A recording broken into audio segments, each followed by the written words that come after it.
আসসালামু আলাইকুম। আজকে আমরা আপনার ইংলিশ লিটারেচারের নবম ক্লাসটা এখানে নেব। তো এই নবম ক্লাসে আমরা যে বিষয়টা দেখব এখানে উইলিয়াম বাটলার ইয়েটস। ওকে, উইলিয়াম বাটলার ইয়েটস এটা আমাদের খুবই ইম্পর্টেন্ট। আমরা যখন রবীন্দ্রনাথ ঠাকুর পড়ছিলাম, মানে আপনার বাংলা সাহিত্যে যখন রবীন্দ্রনাথ ঠাকুরকে পড়ছিলাম, তখন কিন্তু আমরা একটা বিষয় বলছিলাম যে গীতাঞ্জলি। ওকে, এই গীতাঞ্জলি, এই গীতাঞ্জলি কে অনুবাদে মানে ইংলিশে অনুবাদ করে এখানে। এখানে কিন্তু আমরা পড়ছিলাম ডাব্লিউ.বি. ইয়েটস পড়ছিলাম। ওকে, তো ওখান থেকে একটু মনে করে দিচ্ছে আপনাকে যে ডাব্লিউ.বি. ইয়েটস হচ্ছে এই রাইটারে। ওকে, উইলিয়াম বাটলার ইয়েটস। তো ইনি অ্যাকচুয়ালি মূলত আমাদের রবীন্দ্রনাথ ঠাকুরের যে গীতাঞ্জলি আছে এটাকে অনুবাদ করছিল দ্য সং অফ অফারেন্স নামে। এখানে ওকে, সং অফ অফারেন্স, সং অফ অফারেন্স এটা মানে জানেন সবাই এখানে। ওকে, এটা নতুন করে কি বলবো, যারা বাংলা লিটারেচার গুলো পেতে চান অবশ্যই কমেন্টে জানাবেন, কারণ আমরা ইংলিশ লিটারেচার মোটামুটি 20টা আপ করে জাস্ট বিসিএস এর জন্য 20টা আমরা আপ করবো এখানে স্টেপ বাই স্টেপ আপ করে আমরা কি যাবো এখানে আপনার বাংলা লিটারেচার যাবো ইনশাল্লাহ। এরপর আমরা এখানে জিকে আমরা ধরবো। তো আমরা মোটামুটি এটা দেখলাম। তো এখানে উইলিয়াম বাটলার ইয়েটস ইনি অ্যাকচুয়ালি ছিলেন এখানে আইরিশ কবি ছিলেন। এখানে কি ছিলেন? আইরিশ কবি। যাক আমি এখানে স্টেপ বাই স্টেপ বলি, এখানে লেখা আছে। তার প্রথমত আমি এখানে জন্মটা দিই এখানে। ওকে, ইনি জন্মগ্রহণ করেছেন 1856 সালে। যে আপনি যে সাল মনে না রাখেন সমস্যা নেই, কারণ এটা সাল অত বেশি পরীক্ষা আসে না, জানার জন্য বলতেছি। কিন্তু আসে এখানে যে আপনার ডাব্লিউ.বি. ইয়েটস বা উইলিয়াম বাটলার ইয়েটস উনি আয়ারল্যান্ডের ডাবলিং এ জন্মগ্রহণ করেছেন। এটা আমাদের পরীক্ষার জন্য লাগে এখানে। তাহলে আমাদের আয়ারল্যান্ডের ডাবলিং এ কে জন্মগ্রহণ করেন এখানে? ডাব্লিউ.বি. ইয়েটস বা উইলিয়াম বাটলার ইয়েটস, এটা আমাদের পরীক্ষার জন্য লাগবে। ওকে, আচ্ছা। এরপরে তিনি কিন্তু নোবেল পায় এখানে, সাহিত্যের জন্য নোবেল পায় এখানে। তিনি 1923 সালে নোবেল পায়। আমরা জানি রবীন্দ্রনাথ ঠাকুর কত সালে নোবেল পায় এখানে? 1913 সালে নাকি? 1913-তে রবীন্দ্রনাথ ঠাকুর নোবেল পায়। ওকে, এবং এটা কিন্তু গীতাঞ্জলির জন্য সে নোবেল পাইছিল এখানে রবীন্দ্রনাথ ঠাকুর। এবং তার 10 বছর পর কিন্তু ইনি নোবেল পায় এখানে। ওকে, ক্লিয়ার? তাহলে আমাদের উইলিয়াম বাটলার ইয়েটস ইনি কি পায় এখানে? 1923 সালে নোবেল পায় এখানে। ক্লিয়ার? একটু মিলাই যদি পড়েন তাহলে মনে থাকবে যে আমাদের এখানে এ হচ্ছে 13 সালে রবীন্দ্রনাথ ঠাকুর, এবং এখানে 1923 সালে এখানে বলতো উইলিয়াম বাটলার ইয়েটস। ক্লিয়ার? আচ্ছা, তার মৃত্যুর বিষয়টা একটু আমরা এখানে দেখে নেই। 1939 সালে তিনি মৃত্যুবরণ করেন এখানে, এবং সাউথ অফ ফ্রান্সে মৃত্যুবরণ করেন এখানে। ওকে, তার মানে তিনি তার এখানে অনেক হিস্ট্রি আছে এখানে। তিনি কিন্তু মানে তার পিতা সহ কিন্তু মানে কোথায় গেছিল? ফ্রান্সে গিয়েছিল। ওকে, ওই যে আপনার আয়ারল্যান্ড থেকে কিন্তু তারা গিয়েছিল, তো ওখানে সে মৃত্যুবরণ করছে এখানে। যাজ্ঞা, ওটা আমরা হিস্ট্রিক্যাল বিষয়গুলো লাগবে না এখানে। জাস্ট আমাদের মেইন যে পরীক্ষার জন্য যে বিষয়গুলো লাগবে, আমি কিন্তু ক্লাসে এই বিষয়গুলো বেশি ফোকাস করি এখানে। ক্লিয়ার? আচ্ছা, প্রথমে দেখলাম হচ্ছে ডাব্লিউ.বি. ইয়েটস জন্ম করে 1865। এটা না লাগবে না, লাগবে হচ্ছে আমাদেরকে ডাবলিং এ এবং আয়ারল্যান্ডের ডাবলিং এ। ওকে, আয়ারল্যান্ডের অন্তর্গত ডাবলিং এ জন্মগ্রহণ করেন এখানে। এটা আমাদের পরীক্ষার জন্য লাগবে।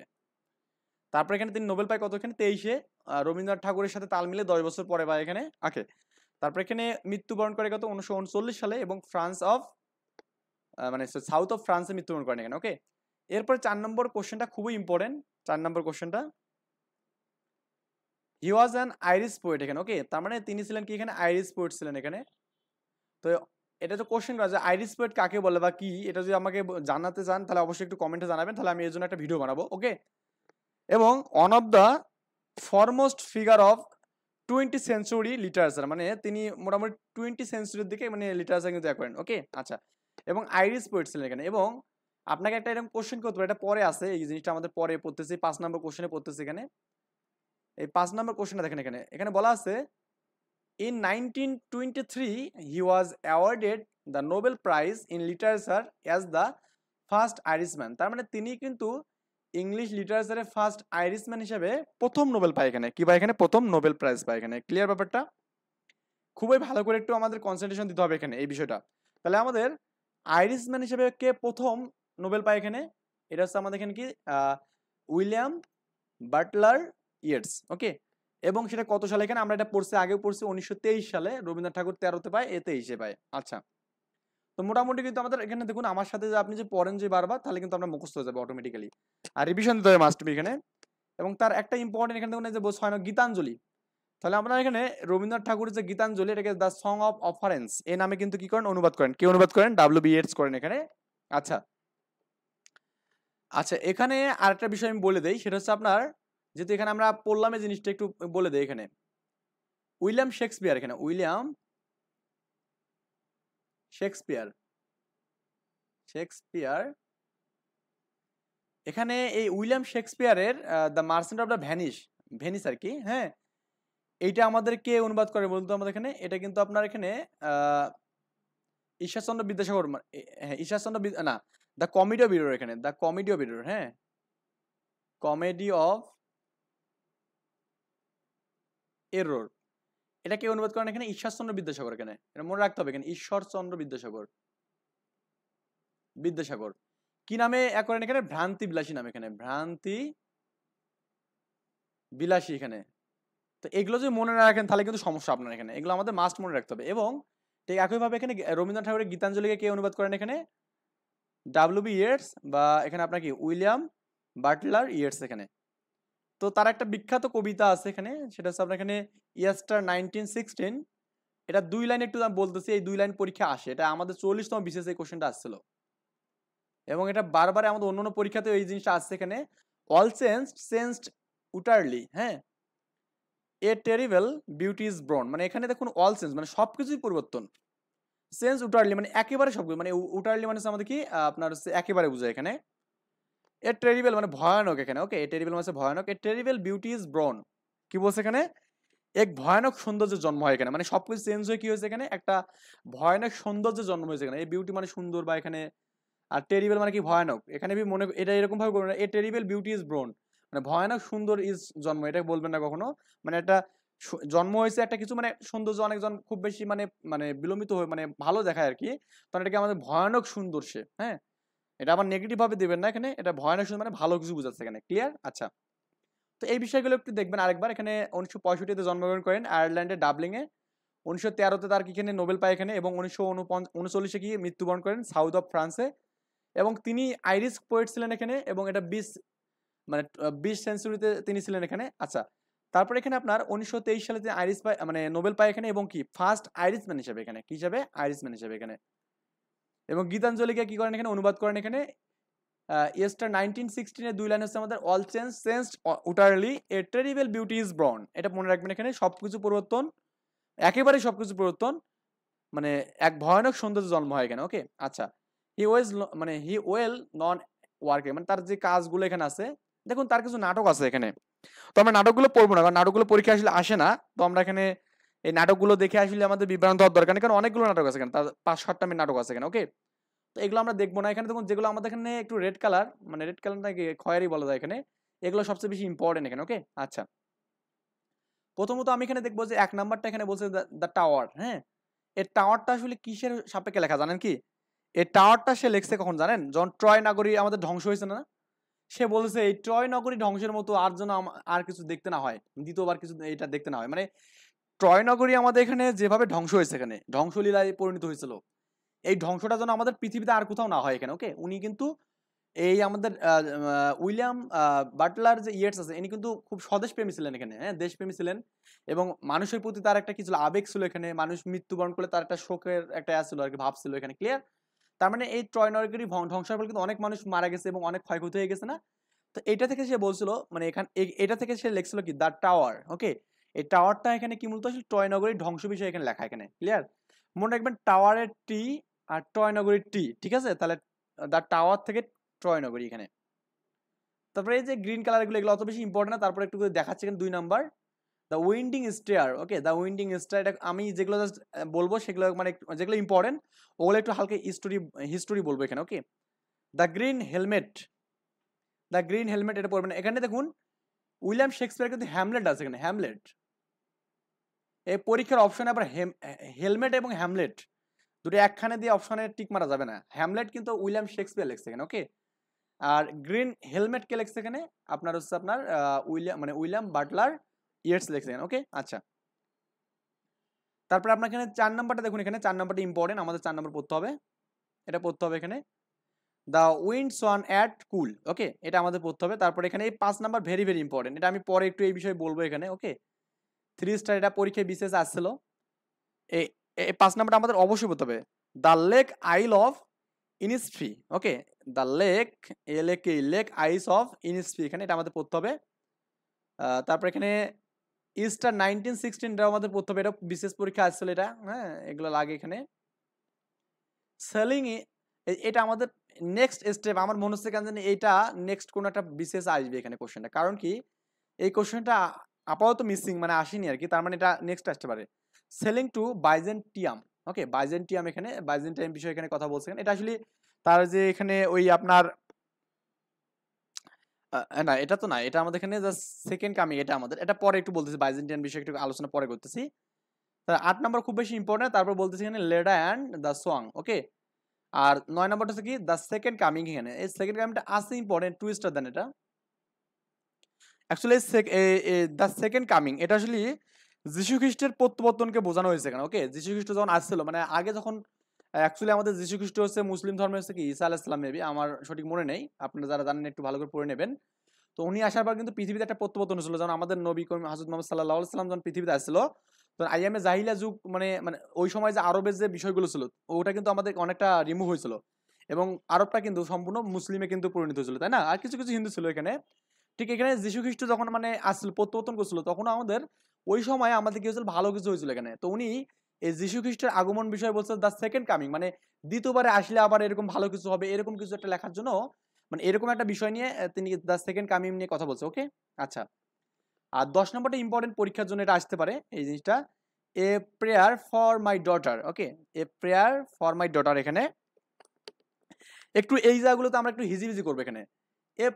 এ প্রেয়ার ফর মাই ডটার মানে আমার এটা হচ্ছে লেখছে কি ডাব্লিউবি ইয়েটস, ওকে।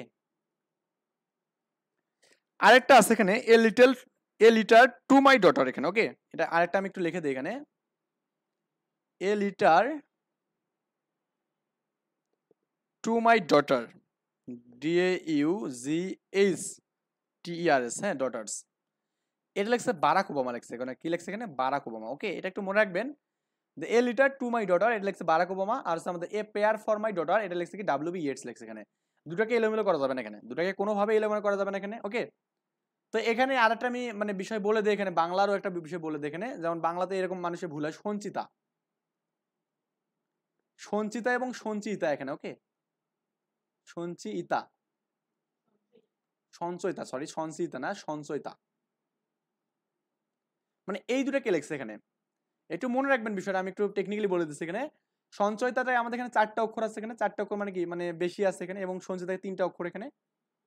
আচ্ছা বলুন তো এখানে রবীন্দ্রনাথ বা রবি ঠাকুর, এখানে রবি ঠাকুর এবং কাজী নজরুল ইসলামের মধ্যে কে সিনিয়র? অবশ্যই রবি ঠাকুর সিনিয়র। তারপরে রবি ঠাকুর সঞ্চিতা লেখছে এখানে, ওকে। আর নজরুল কি লেখছে এখানে, সঞ্চিতা লেখছে এখানে, মানে যেহেতু এটা অক্ষরে ছোট এটা লেখছে নজরুল, এটা আসলে কোনো লজিক না, এই সাপেক্ষেও লেখা হয়নি, মানে আমি জাস্ট মনে রাখার জন্য টেকনিক এখানে বলে দিলাম।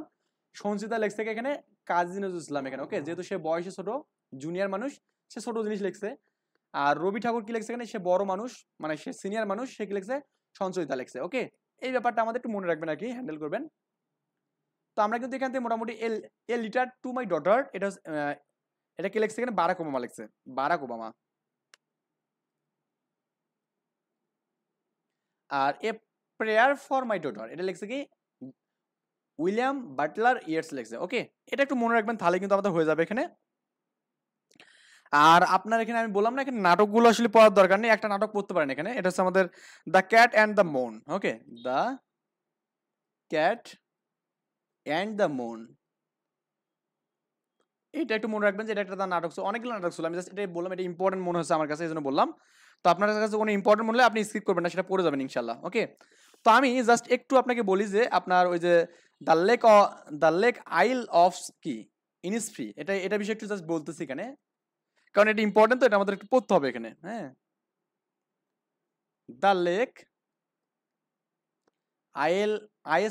আইলস অফ ইনিসফ্রি, এখানে INIS ইনিসফ্রি FR এখানে ফ্রি, এটা সে কখন লিখছিল এখানে দেখুন, মানে বর্তমান জীবনে যে ক্লান্তি বিরক্ত, কবিকে এই সময় এই সব থেকে বলছে যে আমি এই সব থেকে কোথায় একটা কোন একটা দ্বীপে গিয়ে আশ্রয় নেব, যেখানে শুধু শান্তি থাকবে, কোনো চিন্তা থাকবে না, কোনো মানে মানে কোলাহল থাকবে না, কোনো কিছু থাকবে না কি, ওকে, নীরবতা থাকবে এখানে, যেখানে আমি বসবাস করবো, এই বিষয়গুলো নিয়ে এখানে কথা বলছে আর কি আমাদের কি দ্য লেক আইলস অফ ইনসফ্রি এখানে, ওকে। এই যে আমাদের এখানে ইনস্পি কিন্তু একটা হ্রদের নাম, এখানে নির্জন একটা হ্রদের নাম, এখানে সে যাওয়ার কথা বলছে ইনস্পি, নির্জন হ্রদের নাম এখানে, ক্লিয়ার মনে রাখবেন এখানে।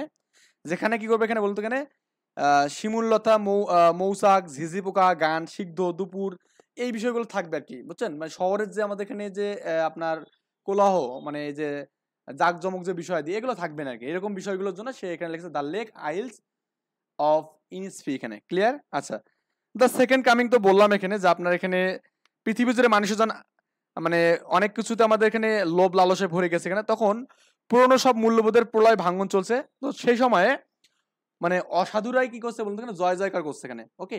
তো এই সময় আসলে বলছে যে আমাদের আবার যদি আমাদের যীশু খ্রিস্ট আসতো তাহলে আমাদের কি হতো, এই খারাপ কাজগুলো হতো না, আবার অন্ধকার কি হতো বলতো, এখানে আলোয় ভরে যেত এখানে, এই বিষয়গুলোর জন্য সে লেখছে কি এখানে দ্য সেকেন্ড কামিং লিখছে এখানে, ক্লিয়ার। সেইলিং টু বাইজেন্টাইন, এখানে এটা মানে এটা আসলে পুরনো সময় মানুষের যারা অবহেলিত ছিল, এখানে কি ছিল অবহেলিত মানুষ, যাদেরকে গণতো না, মানে এই তাদেরকে নিয়ে আসলে তার লেখা এখানে, এটা ক্লিয়ার। মানুষকে বলছে এখানে কি পূর্ণ গমন করার কথা বলছে, এবং কি আমাদের সবকিছু কি বলতে গেলে আগের মতো এরপর আমরা এখানে পড়বো, এখানে দেখুন যে আপনার ইয়াস্টার 1960 পড়বো এখানে, এটা খুবই ইম্পর্টেন্ট পড়া, হ্যাঁ, ইয়াস্টার 1916 এখানে। আসলে এই যে ইয়েটস আছে না, এই শুধু কিন্তু আমাদের এখানে কবি যে এমন না, কিন্তু সে কিন্তু বাস্তববাদী ছিল, সচেতন ছিল এবং স্বদেশ প্রেমী ছিল, আমি বললাম কিন্তু আগে। তো ইনি কি ছিল, স্বদেশ প্রেমী ছিল। তার স্বদেশে আইল্যান্ডের ইংল্যান্ডের বিরুদ্ধে যে আমাদের একটা মানে মানে একটা সমস্যা হয়েছিল, সে তার জন্য তারা কি করছিল, একটা প্রজ্বলিত শিখা কবি মানে করছিল আর কি, মানে মানুষের সামনে তুলে ধরছিল এখানে, ওকে। এবং তিনি আইরিশদের বিদ্রোহীদের প্রতি সহানুভূতিশীল হয়েছিল এখানে, মানে এই সময়ে তার আইরিশদের প্রতি কি অন্যায় অত্যাচার করতো, এবং তিনি কি হয়েছিল আইরিশদের প্রতি কি হতো, মানে সহানুভূতিশীল হয়ে তাদের পক্ষে এই জিনিসটা লিখেছে ইস্টার 1960 এখানে, ওকে। এইসবের বিরুদ্ধে লড়ে যায় এই আইরিশের বিদ্রোহীরা, মানে আত্মমর্যাদার জন্য আমাদের এই গানটা এখানে লিখছিল ইস্টার 1960 এখানে, ক্লিয়ার ব্যাপারটা। তো এগুলো আমাদের, আমরা যেহেতু সাহিত্যের কোনো স্টুডেন্ট না, আমরা এগুলো এত ডিটেলস পড়বো না, জাস্ট কে কোনটা লিখছে, কি কারণ লিখছে এতটুকু বলতে পারেন, বা এখানে মেইন কোটেশন। তো এখানে আমাদের মেইন কোটেশনটা কি, এখানে all changed changed utterly a terrible beauty is born, okay. এটা আমরা পড়লে ইনাফ, আমরা নেক্সট অন্য কোনো একটা লিটারেচার নিয়ে পড়বো ইনশাআল্লাহ। দেখা হবে আবার, আসসালামু আলাইকুম।